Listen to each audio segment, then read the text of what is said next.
They called him the eighth wonder of the world, a man so massive and larger than life that even Hollywood and the world of wrestling could barely contain him. André the Giant, the beloved wrestling icon and star of The Princess Bride, was a legend in every sense of the word. But what most fans don't know is that the story of André Roussimoff, long before the fame and the sold-out arenas, is just as jaw-dropping as his legendary career. At just 12 years old, André didn't look like any kid you've ever seen.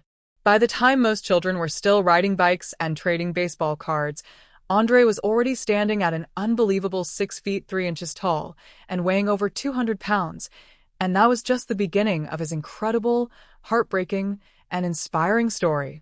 Born in a small village in rural France in 1946, André René Roussimoff was the third of 5 children in a humble farming family.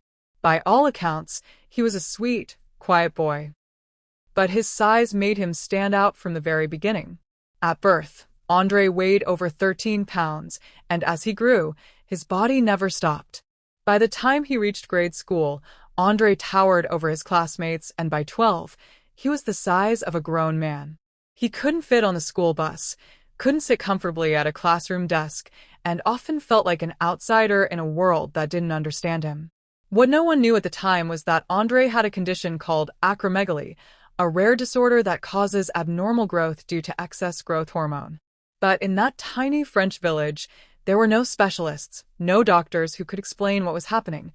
André was just the boy who was too big for everything around him. Despite his size, André had a gentle soul. He loved helping his parents on the farm, playing soccer with neighborhood kids, and dreaming of something bigger than the narrow roads of his village. But life wasn't easy. Clothes never fit. Shoes had to be custom-made.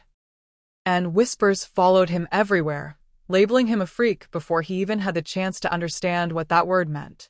By his teenage years, André had already started to realize that his size could be both a blessing and a curse, a ticket out of poverty, but also a source of endless physical pain and emotional isolation.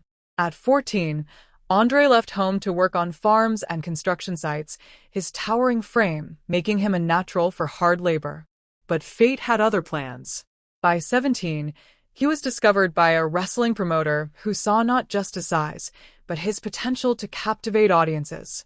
In the ring, André became a phenomenon, the gentle giant who could lift men over his head with ease, the unstoppable force who drew crowds wherever he went. But even as his fame grew, so did the toll on his body. His acromegaly meant that every year, his bones grew more fragile, his joints more painful, and his size more unmanageable. Yet through it all, André never complained. He traveled the world, performed for millions, and became a hero to fans who saw not just his size, but his heart. Looking back at photos of André as a child, that 12-year-old boy already towering like a man, it's impossible not to marvel at the life he carved out for himself against impossible odds. He turned what could have been a life of quiet suffering into one of unforgettable triumph. By the time Hollywood came calling with roles like Fezzik in The Princess Bride, André had already cemented his legacy as one of the most unique and beloved figures in entertainment history. His story is more than just about size. It's about resilience, humility, and the quiet strength of a man who learned to embrace what made him different. Today, André's childhood photos serve as a powerful reminder that greatness often begins in the most unlikely places, sometimes with a boy too big for his world, who grew up to be larger than life in every way imaginable.